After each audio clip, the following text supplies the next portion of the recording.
The purpose of this podcast is just a rant about the stuff that we like. So, if that doesn't sound like your cup of tea, this show probably isn't for you. This podcast is recorded on Gadigal and Bidjigal land, and also contains a fair amount of explicit language. We are Australian after all. If I let you in on this, you've got to promise to keep it on the down low. The less people know about this, the better.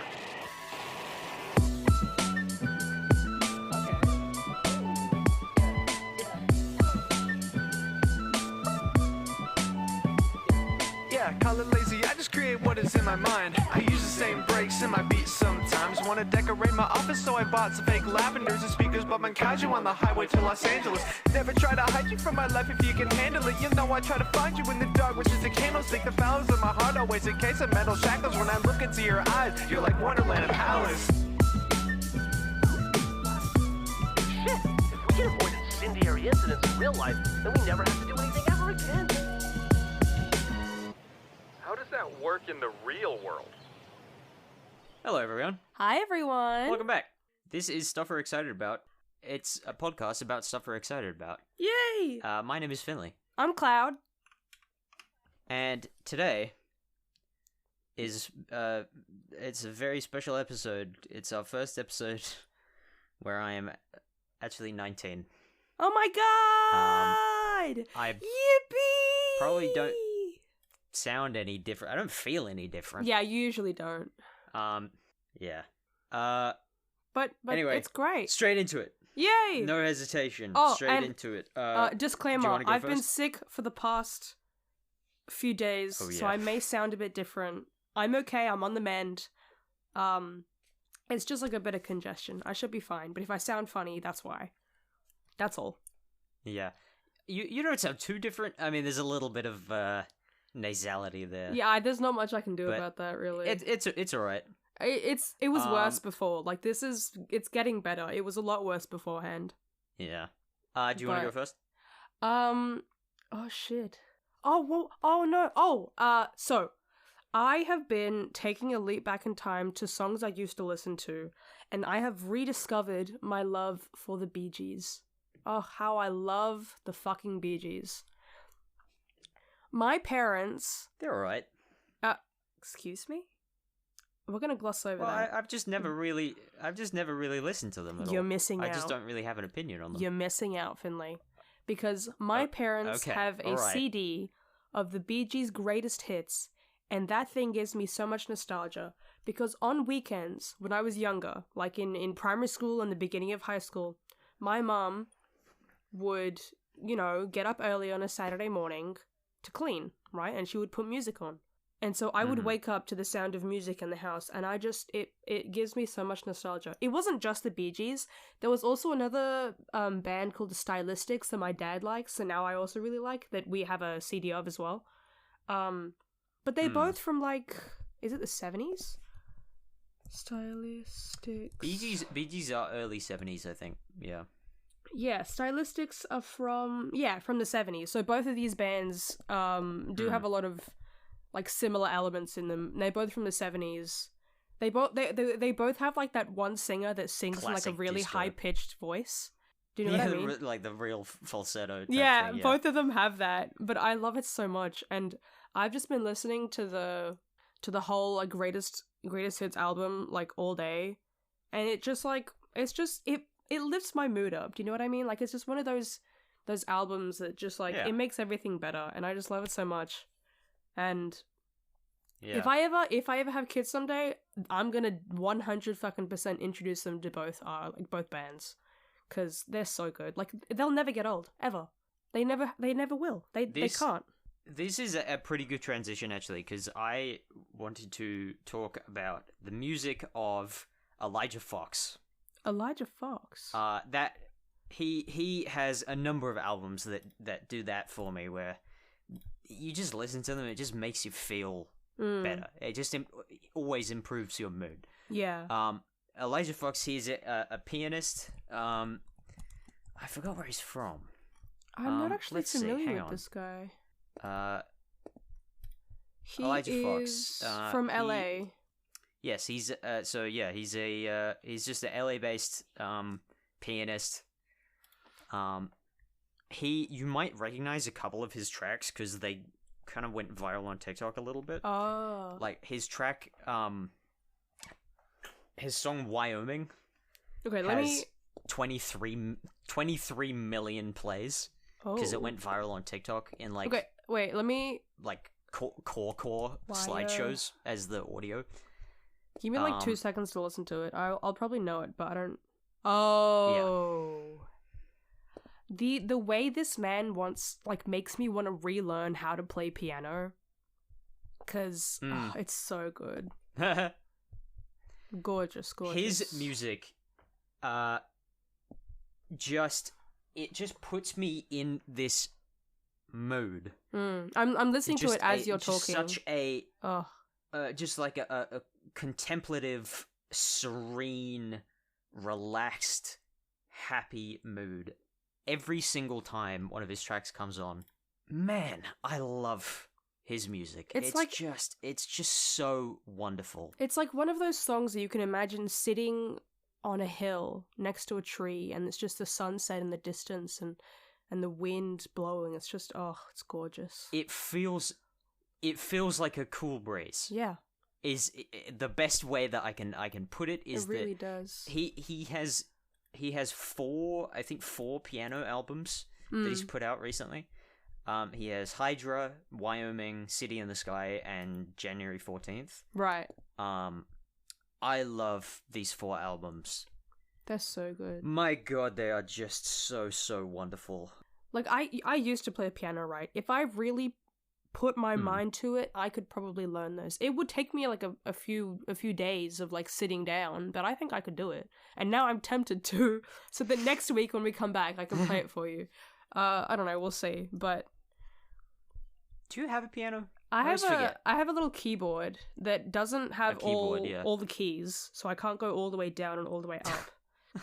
But it's enough for most songs. Does it actually have 88 keys? No, it doesn't. Oh, well, I don't know if you'll actually be able to play this music then, because it has a very wide range. Oh, true. Because I've been meaning to get like a full 88 key like keyboard, because piano's too bulky, wouldn't fit. But even like a keyboard that you can get, they're like $1,000. Yeah. So I remember having the my brother was going on about this. Yeah, I remember having the discussion with my mom. It's like, okay, pick one, keyboard or like. I forgot what it was. It was like something like really big. It was like lessons or something. It was like pick one. And I was like, I'll pick the other thing because sometimes I forget that I have the keyboard there. So it would be a waste of money if I did choose it. Yeah. I played piano for a very long time in primary school.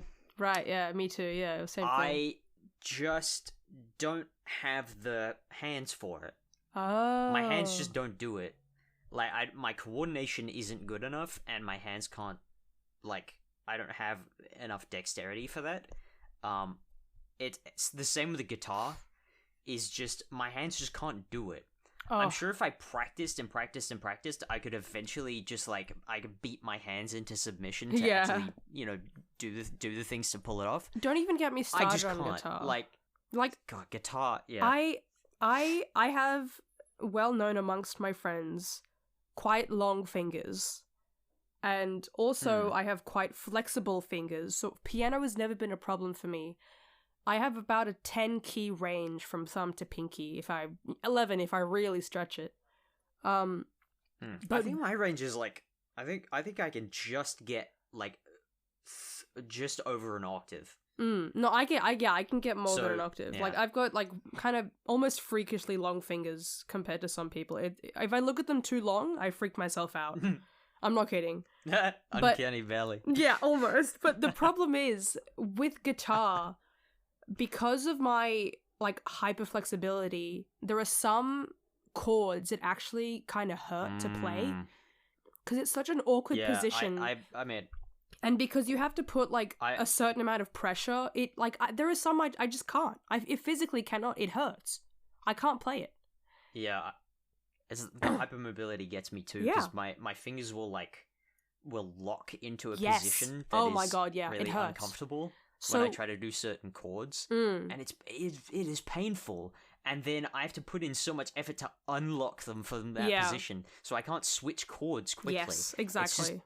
It's just impossible. One thing I do, it's cheating, but I don't fucking care. If you want me to play an instrument, I'll play it how I want. I'll sit it on my lap, like sitting, like facing back, and I'll play the chords from the top instead of wrapping my fingers around the bottom. I'll play it from the top and push them down like that, and that works. Like, if it works, it works. Yeah. I don't really give, like, two shits about it.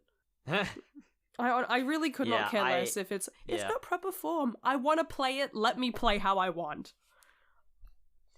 I don't have the patience to learn all the chords either. No, It's like I cannot read music. I can barely, like, figure out. I cannot read music. You can't read music? No, I never have been able to read music. Never in primary school. In high school, I got the teacher that I had in primary school back. Got him to try and teach me how to read music. Didn't work. Could not get it. I play everything by ear. All the songs that I know, like that for a I play while. by ear because I just don't know music. I have to either have someone show me and I play it. I've got to watch like a tutorial video, or I've got to know the tune well enough and then I just figure it out like note by note from memory. I can't read music, so that's all I can do. Which, if anything, is it works for me, but I am kind of sad that I can't read I was like music. that for a while in primary school, and then in year 7, when I went into high school and I started playing clarinet, it just completely flipped over. I wish. Because, like, I cannot play anything from memory on clarinet, or anything of any, like, significant length, because I don't even know. I used to be able to play entire songs from memory on piano, and now I can, like, on clarinet, I have to be looking at music, just because I guess that's just the way I learned on clarinet. Yeah, that's the way I right. learned to read music, is on clarinet, and I really can't do it any other way now. Yeah, I for me, have it's- to be looking at the music. For me, it's by memory. I think it's like one of those things where if you don't pick it up when you're younger, it's really hard to learn later on. And I know that now, if I did put my mind to it, I probably would be able to, but I think it's a bit late for me now. And I don't really have like a need to, so it's kind of like, it's not redundant, but Yeah. it's like, it doesn't really matter anymore. Like, I'm fine with where I am. I mean, if you're not playing music as any kind of, like, academic requirement, And or even then, I know some employment, I know then, of some yeah. like musical artists that don't know how to read music, and they've got like, you know, careers where they're making there are millions plenty. of dollars. So There are it's, plenty. even then, it's not a requirement for being an artist, and I'm fine with that. I think that if I did ever want to pursue a career in music, I would be fine, realistically. So there you go. It is a bit of a bummer though, because it does have its limitations, but who fucking cares? Yeah, it's really weird. I can read music just fine. I could sight read an entire piece on clarinet, and I probably do just fine. I cannot sight read on piano at all, even though I played piano for like 10 years. Ah. Absolutely just cannot do it. Like, sight reading multiple notes at once, since I have learned to read music on clarinet, cannot sight read multiple notes at once. It just doesn't work. That's strange. My brain just cannot accept it. I can only do one line at once. I wish you could reset your brain. Isn't that Just just like- sleeping? Like, well, kind of. That's like a Yeah. that's not a reset. It's more like a cool down. It's like when you get overheated and it doesn't work and it starts glitching, so you Yeah. have to let it cool down and then it works fine after that. Or just like, when you've had your PC on for too long, like the CPU uptime. Yeah. Resetting the CPU uptime. Yeah, it's shit like Yeah. that. Anyway, pivoting now, because Yeah. we've been talking about music for 15 minutes, and I know I said before we started recording that I would talk about it. It was my birthday on Friday. Yay! And one of the things that I got for myself, technically, actually, my parents got me, Yeah, because I bought it, and then I got home, and you asked them and to. my mum was like, oh, you've bought all these things for yourself, and we haven't really got you anything. I'll just transfer you however much that was. Yeah, the equivalent. Yeah. And so technically they got it for me, which was the Lego Dune Ornithopter. Ooh. I I think just over halfway through building it. I have it here on my desk. It's so much longer than I thought it was going to be. The box doesn't do it justice. Because when we went to the... When we went to the Lego store, they didn't have one there, did they?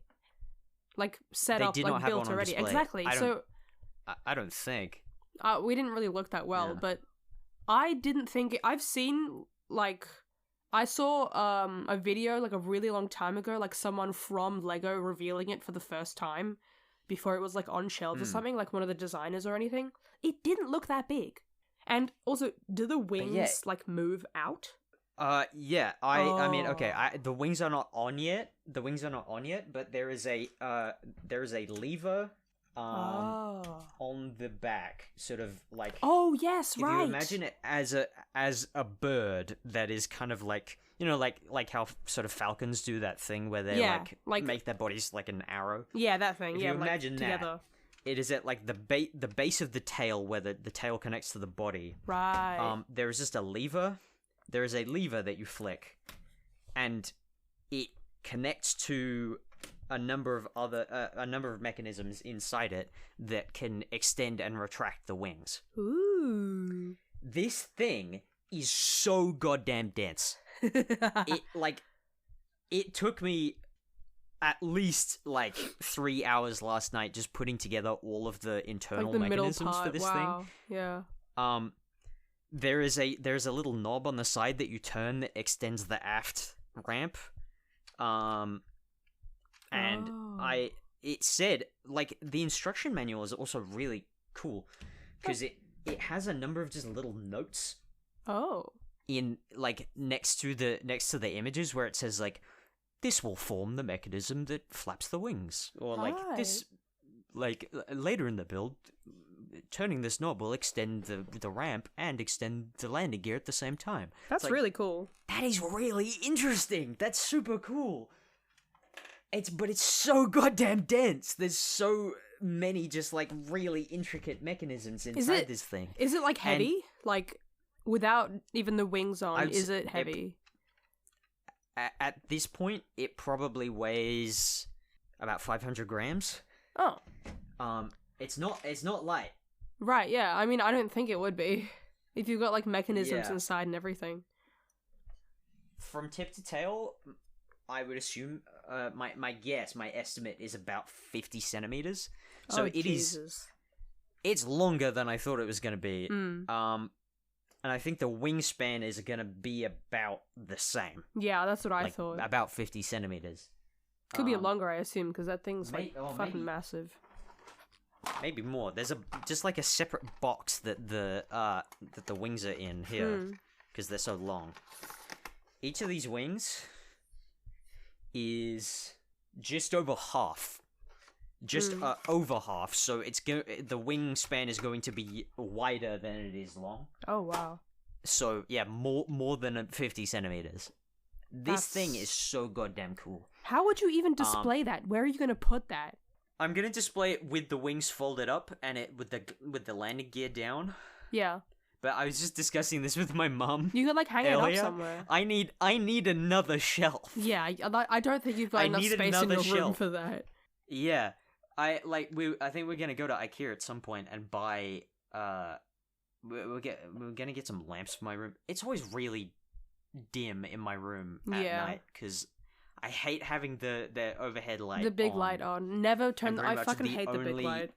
I hate big light. Big light haters, gang. Fucking hate the big light. And then like the only other lighting that I have is like an LED strip above my desk.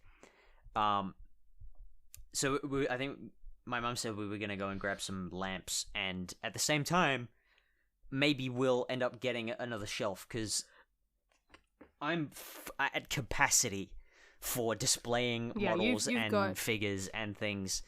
I have so many goddamn Lego sets and that one shelf you have, like, at the bottom that's, like, tipping forward, that thing gives me so much anxiety.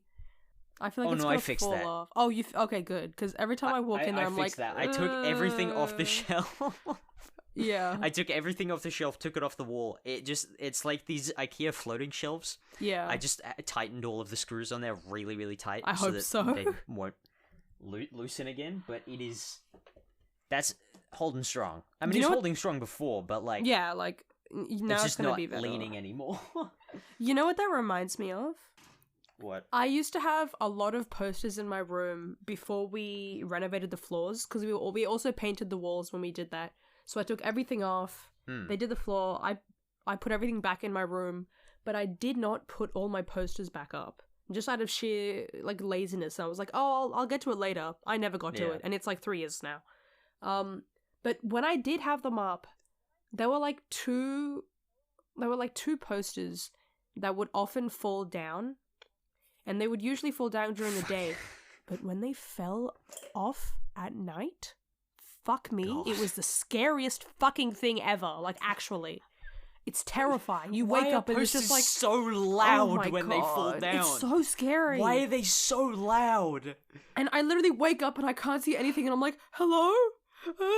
Like, this just... I don't... And then I'm like, oh, it's my fucking poster. God. It's like that... Oh, you know that TikTok sound? Where it's like, what was that? Yeah. It's literally just that. It's that. It's, yeah, basically. I think I picked out my microphone. I did. Definitely I did. I'll have to reduce that in post. No, leave it. It's great. But, oh my God. I've got to put my posters back up because all I have now are the 2 Supernatural posters that I got with the calendars. That, like, come with the calendars. And then I've got this other one that I got from Kinokuniya, from, like, some comic. I don't even know what it is, but it looks cool, so I just put it up in my room. Take it again. What? Try again. Huh? Take it again. Huh? Kinokuniya. Oh, my God. Kinokuniya. No, Kinokuniya. Whatever you say. Well, I said it fine. Take it again. Kinokuniya. How do you say it? Kinokuniya. Kinokuniya? Yeah, that's how I say it. You were the one who was learning Japanese in high school. Kinokuniya. Kinokuniya. Kinokuniya. Yeah, but I don't know where the stress is. What part of the word the stress is on? I'm actually not sure either. Kinokuniya. Pronounce. Hold on. Where is it? From Japan. Let's hear. Kinokuniya. Kinokuniya. Kinokuniya. It's yeah. Yeah. It's Kinokuniya. Is the stress on the knee? I guess. Kinokuniya.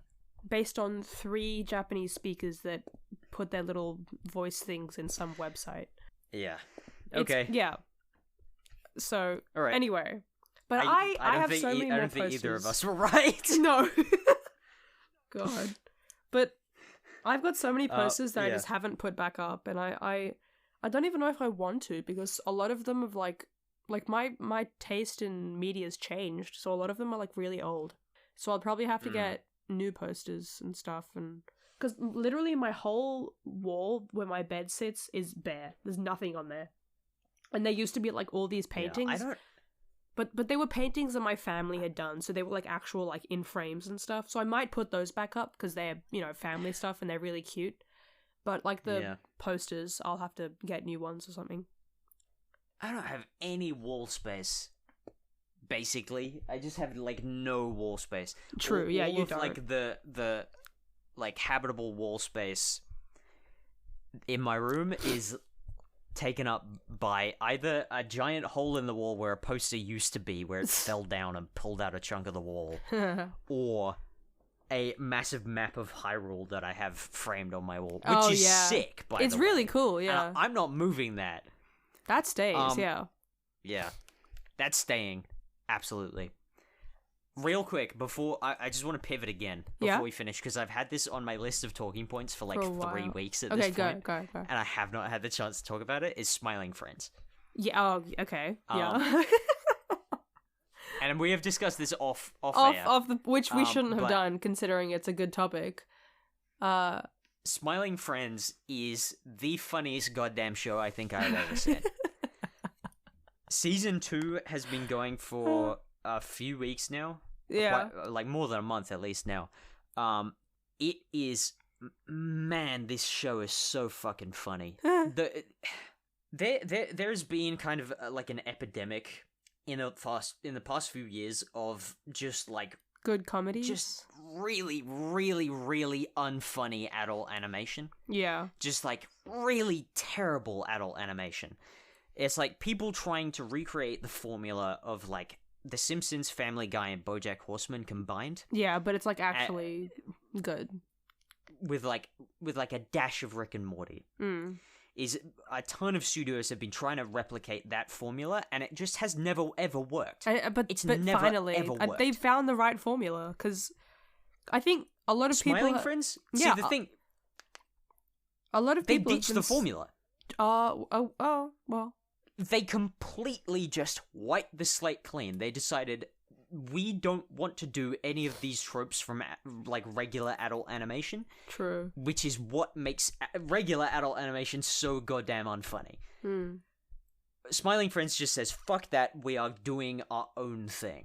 And that is mostly because like the creators, Zach Hadel and Mike, I can't believe, I think it's Michael Cusack. Huh? Yeah, Michael Cusack, sorry. I don't know why that sounded wrong in my head. Anyway, the creators, they are from the internet. Yeah. They grew up on Newgrounds and on right. YouTube, creating content that was for them. Yeah, not exactly. for anyone else, not for any kind of board of directors or like paying audience or anything. It was for them, and anybody who stumbled upon it that found it funny joined along, and it was for them too.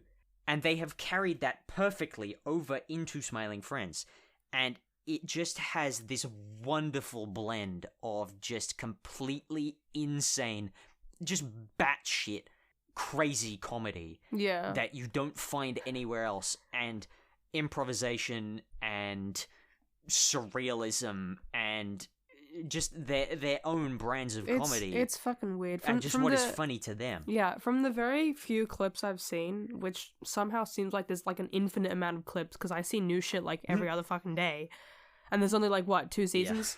There are two, like 1.5 seasons. There's so many clips where I'll just sit there watching it, be like, what the fuck is going on? Like, who is this? Why they like? I can't believe they were like, you know what?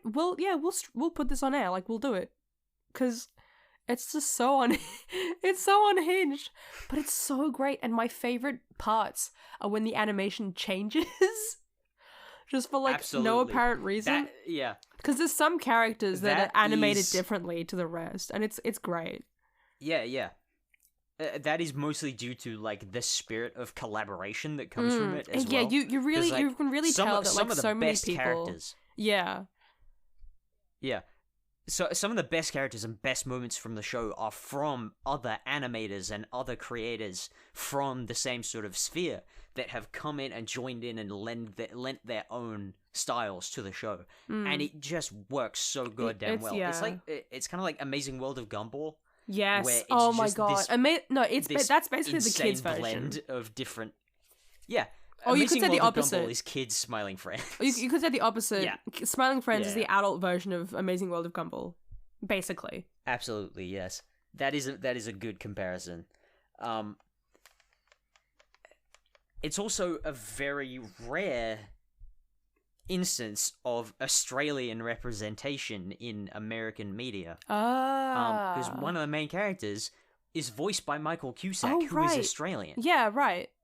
And he doesn't do an accent. Well, yeah, because I love that. Because his name is Pim.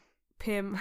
He's a little pink guy. And he's really funny. One of the weirdest things is hearing Australian accents in media that isn't like the television, like news shows. Yeah. Because it's like hearing a foreign accent, but it's your accent. Because you hear all these other like American accents, and they become almost normal to you, and then there's an Australian accent, and it's like, what? We sound like that? Exactly.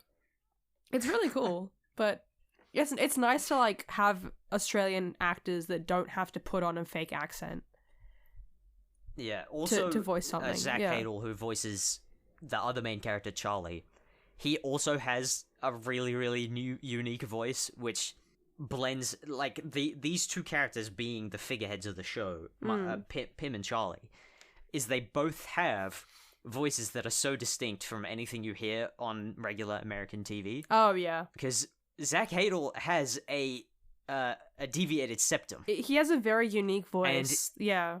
It's super, super nasally, and he has said before that he could go and get surgery to fix it. Yeah. But he doesn't want to because it gives him such a unique voice. I didn't realize that was his actual voice until I saw someone do like a fan meet of him, and I was like, oh, he actually just sounds like that, and it works for him. Yeah. But I think the problem now is just me personally. Every time I hear him, I'm just gonna think of the character instead of him. It's like watching. For me, it's like watching a Nicolas Cage movie. I can't see him as anyone else other than Nicolas Cage in any movie that he does. Any movie, it's just him. He's just Nick Cage. But, it's just Nick Cage. Yeah, sorry. I think the only role that I have ever seen or heard Nick Cage in where I didn't, where I wasn't pulled out of it by him being Nick Cage was in Spider-Man when he voiced Spider-Man Noir. Oh yeah, that worked. Actually, I like that. He blends in well. Yeah, it does. It works. Anyway. Oh, but that seems like. Oh, I just love the clip you sent me of them talking in Spanish. That's great. I love that. Oh yeah. Like you'll never find that. Episode. Yeah, you'll never find that in anything. Yeah. But it's great. And then the little homunculus and the homunculus baby. It's so cute. Hello, Daddy. Hello. Hello. What's up? Hello. And he's so ugly, but he's so cute. Did you watch that whole clip? No, I just the one where he pops out of the egg and then he just says, "Yeah, hello, my two daddies." And they just stare at him like, "What the fuck?" He just runs onto the floor, as the two brothers are hugging and making up, not making out, making up. Yeah. The little homunculus guy just runs over and starts sucking both of their toes. It's just that juxtaposition where it's like, oh, it's really heartwarming because this guy finally achieved his goal of creating life, and then this life is fucked up and just goes and starts sucking his toes. But he's so cute. Yeah, it's like, oh wow, oh yeah, oh, what the fuck is he doing? Is that? Yeah, basically. Okay, I think we need to wrap up there. Okay. All right. Do you have an Am I the Arsehole? Man, I've been trying to find one for the past 15 minutes. I can't find a good one. They're all boring ones. Oh, boring. Okay, hang on. I'll have a look. See if I can find one. Oh, okay. This one's a bit. Am I the asshole for arguing with my mother-in-law about putting the family dog down without warning? So apparently the mother-in-law has put the dog down without telling anyone.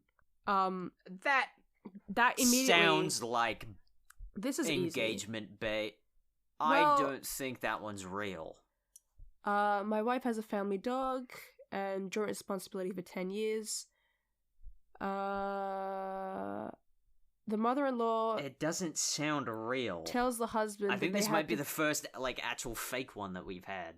Oh, I'm reading some of the stuff. Because there's no fucking way that's real. If that is real, that's the worst fucking thing a person could ever do. That's cruel. That's just straight up cruelty. So yeah, it's a husband talking about his wife's mother putting their family dog down without her knowing. Oh, she was told the next day and the dog was gone, incinerated, and buried. The dog was the most important being to her, and the husband's number 2. That sucks. Oh my god. Okay, wait. I don't think that shit happens in a single day. Yeah, that's another pointer to me that this is fake is that kind of stuff doesn't happen in a single day. So I don't believe this one. I'm gonna go ahead. I really don't actually believe that this one is real. I mean, like, really sorry to the person if this did actually happen. Like, that's really horrible. I can't see any reason why this isn't real. I don't think... Yeah.